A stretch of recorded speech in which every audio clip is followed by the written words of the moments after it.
قدیم زمانے کی بات ہے، ایک دور دراز ریاست میں جہاں پہاڑوں کے سائے میں ایک خوبصورت گاؤں آباد تھا۔ وہاں ایک نیک دل لڑکی نورین رہتی تھی۔ نورین اپنی ماں زینب اور والد حارث کے ساتھ ایک چھوٹے مگر پرسکون گاؤں میں رہتی تھی۔ اس کا دل سونے جیسا تھا، ہر کسی کی مدد کرنا اس کی عادت تھی۔ یہ گاؤں کسی عام جگہ کی طرح نہیں تھا، بلکہ اس کے ارد گرد کہانیاں گھومتی تھیں کہ پہاڑوں کے پیچھے ایک طاقتور اور قدیم ڈریگن ذلان بستا تھا جو صدیوں سے گاؤں کی حفاظت کر رہا تھا، مگر اسے کبھی کسی نے دیکھا نہیں تھا۔ کچھ لوگ اسے صرف ایک افسانہ سمجھتے تھے، مگر نورین کو ہمیشہ لگتا تھا کہ ذلان حقیقت میں کہیں موجود ہے۔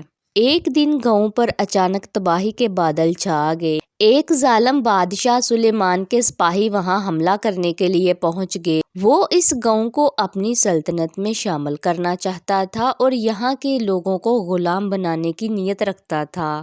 گاؤں والے بے حد خوف زدہ تھے کیونکہ وہ ان ظالم جنگجو کا مقابلہ نہیں کر سکتے تھے۔ اسی رات جب نورین خوف میں ڈوبی بیٹھی تھی، اسے اچانک اپنے گھر کے باہر ایک روشنی نظر آئی۔ وہ باہر گئی تو سامنے ایک دیو ہیکل مگر خوبصورت سفید ڈریگن کھڑا تھا جس کی سنہری آنکھیں چمک رہی تھیں۔ میں ذلان ہوں، تمہارا محافظ، ڈریگن نے دھیمی مگر گونجدار آواز میں کہا۔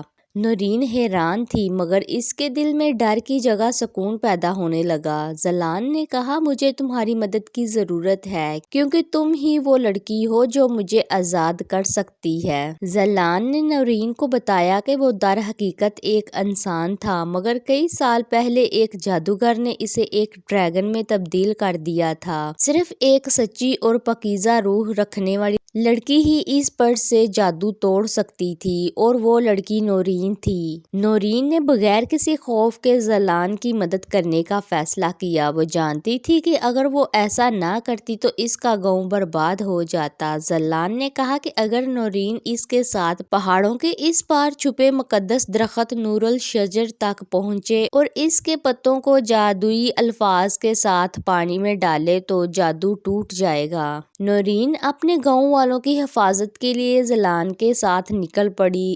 رستے میں خطرناک جنگلی جانوروں اور جادوئی مخلوقات سے سامنا ہوا۔ ذلان اور نورین نے جب نور الشجر کی تلاش میں پہاڑوں کی طرف سفر شروع کیا تو راستہ آسان نہیں تھا۔ نورین کو پہلے کبھی گاؤں سے باہر جانے کا موقع نہیں ملا تھا، مگر اپنے لوگوں اور ذلان کے لیے وہ ہر آزمائش کا سامنا کرنے کے لیے تیار تھی۔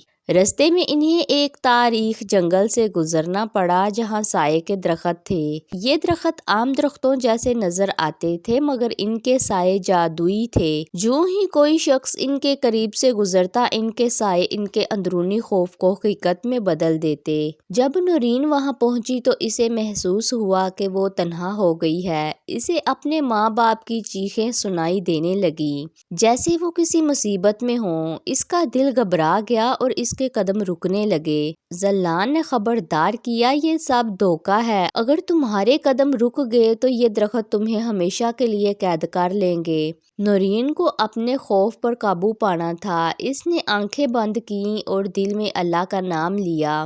پھر ایک لمبی سانس لے کر دوبارہ قدم بڑھایا۔ جیسے ہی وہ درختوں کے دائرے سے باہر نکلی، تمام خوف غائب ہو گیا۔ اس کی پہلی آزمائش ختم ہو چکی تھی مگر یہ تو صرف شروعات تھی۔ اگلا مرحلہ ایک گہری نیلی جھیل تھی جہاں پانی کی پریاں مورنیاں رہتی تھیں۔ وہ جھیل کی سطح پر تیرتی رہتی اور مسافروں کو بہکا کر جھیل کے اندر کھینچنے کی کوشش کرتی۔ جیسے ہی نورین اور ذلان جھیل کے کنارے پہنچے، نرم سریلی آوازیں گونجنے لگیں۔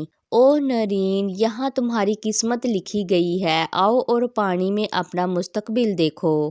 نورین کے قدم آگے بڑھنے لگے، اس کے کانوں میں وہ دلکش آواز گونجنے لگی۔ پانی میں اسے اپنا عکس نظر آیا مگر وہ حیران رہ گئی۔ اس کے عکس میں وہ ایک ملکہ بنی ہوئی تھی، خوبصورت لباس پہنے اور ایک سنہری تاج سر پر تھا۔ یہ سب خواب سا لگ رہا تھا۔ ذلان نے فوراً محسوس کیا کہ یہ جادو ہے۔ زلان نے نورین سے کہا، نورین یہ سب فریب ہے، ان کی باتوں پر یقین مت کرنا۔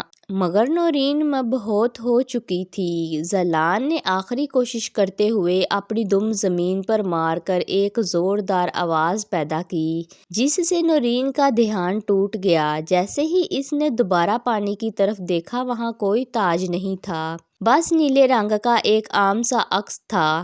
یہ تو مجھے میرے لالچ میں پھنسا رہی تھی، نورین نے حیرت سے کہا۔ ہاں، اور اگر تم پانی میں قدم رکھ دیتی تو ہمیشہ کے لیے ان کی قیدی بن جاتی، زلان نے جواب دیا۔ یہ دوسری آزمائش بھی پار ہو گئی، مگر اگلی اور زیادہ خطرناک تھی۔ جنگل کے بعد وہ ایک قدیم کھنڈر کے پاس پہنچے۔ اس کھنڈر کے دروازے پر ایک خوفناک مخلوق کھڑی تھی، آتشی دیو جو شعلوں میں لپٹا ہوا تھا اور کسی کو بھی آگے بڑھنے نہیں دیتا تھا۔ یہاں سے گزرنے کی جرات مت کرنا، یا تو جل کر راکھ ہو جاؤ گے یا واپس چلے جاؤ، دیو کی گرجدار آواز گونجی۔ زلان آگ میں سے سانس لینے کی طاقت رکھتا تھا، مگر وہ نورین کو اس آگ سے محفوظ نہیں رکھ سکتا تھا۔ نورین نے غور سے دیکھا، اسے کھنڈر کی دیواروں پر کچھ الفاظ لکھے نظر آئے۔ صبر اور ہمت وہ رستہ کھول دیتے ہیں جو طاقت نہیں کھول سکتی۔ یہ پڑھ کر نورین کو سمجھ آ گئی کہ وہ دیو کو طاقت سے نہیں بلکہ عقل سے شکست دے سکتی ہے۔ اے دیو، تمہیں آگ کے شعلوں کی طاقت ملی ہے، مگر کیا تم جانتے ہو کہ تمہارے اندر کی آگ تمہیں جلا بھی سکتی ہے؟ نورین نے بلند آواز میں کہا۔ دیو حیران ہوا، یہ تم کیا کہہ رہی ہو؟ اگر تم ہمیشہ جلتے رہو گے تو کیا کبھی چین سے جی پاؤ گے؟ کیا تمہاری آگ تمہیں ختم نہیں کر دے گی؟ نورین نے مزید کہا۔ یہ سن کر دیو تھوڑا پریشان ہوا، کیونکہ اس نے کبھی خود کے بارے میں نہیں سوچا تھا۔ اس کے شعلے دھیرے دھیرے کم ہونے لگے۔ زلان نے موقع دیکھ کر زور سے زمین پر اپنی دم ماری، جس سے دیو کے آس پاس کی زمین ہلنے لگی اور وہ اپنے ہی شعلوں میں لپٹ کر راکھ میں بدل گیا۔ یہ آخری آزمائش تھی اور اب نور الشجر بس چند قدم دور تھا۔ نور الشجر کے درخت کے نیچے پہنچ کر نورین کو احساس ہوا کہ اگر وہ زلان کی مدد کرتی ہے تو وہ ہمیشہ کے لیے گاؤں چھوڑ کر جا سکتا ہے۔ اگر تم آزاد ہوگے تو کیا واپس آؤ گے؟ نورین نے دھیرے سے پوچھا۔ زلان نے اسے سنہری پتا دیتے ہوئے کہا، یہ پتا ہمیشہ تمہیں یاد دلائے گا کہ ہم نے کیا قربانی دی۔ میں واپس آؤں گا جب وقت درست ہوگا۔ نورین نے وہ جادوئی الفاظ دہرائے اور جیسے ہی درخت کا پتا پانی میں گرا، زلان ایک خوبصورت جوان میں بدل گیا۔ وہ دونوں جانتے تھے کہ ان کی راہیں ابھی جدا ہو رہی ہیں، مگر ان کا رشتہ کبھی ختم نہیں ہوگا۔ نورین کی کہانی صدیوں تک سنائی گئی کہ کیسے اس نے اپنے گاؤں کو بچانے کے لیے ہر آزمائش کا سامنا کیا اور اپنی خواہشات کی قربانی دے کر کسی اور کو آزاد کیا، اور زلان وہ وعدے کے مطابق ایک دن واپس آیا اور ان دونوں کی کہانی ہمیشہ کے لیے تاریخ میں درج ہو گئی۔ دوستو، اگر آپ کو یہ ہماری چھوٹی سی سٹوری پسند آئے تو اسے لائک کریں اور ہمارے چینل کو سبسکرائب کریں۔ جزاک اللہ خیر۔